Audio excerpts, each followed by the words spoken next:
Other news now, and officials have identified the man found dead inside his burning home in Bodfish this morning just before 9 a.m.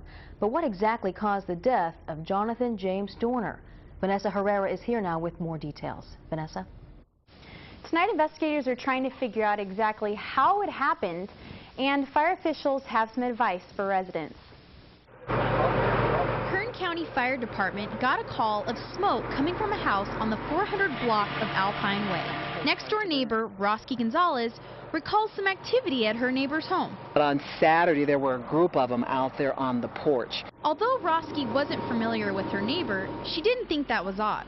But this morning, she did find something strange. But I was out here about 6:30 or 6:45 to see my husband off to work, and I heard this loud music coming from over there, and I thought, who would be playing music at that time of the morning? She came out just a couple hours later to find this little small fire truck coming up here with just the lights on.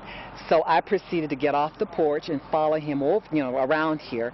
So I'm standing up here looking at the house over there, and there's this smoke, just like a little smoke, just, like it was coming out of the fireplace. But that little bit of smoke didn't last too long. All of a sudden, it just ignited into this big fire, and the place started to burn. The U.S. Forest Service and a Kern County fire hand crew helped about 10 Kern County firefighters fight the blaze. Upon arrival, they did initial attack on the fire, and on interior search they were told there's possibly somebody inside the structure. That person has now been confirmed as 29-year-old Jonathan James Dorner. Neighbor and friend Mike Oliver had known Dorner for over a year.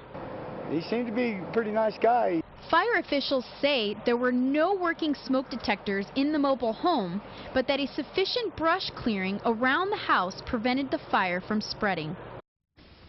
An autopsy is scheduled for tomorrow, and fire officials want to remind residents to make sure your smoke detectors are working, also to maintain a clearing of defensible space in case of a fire threat.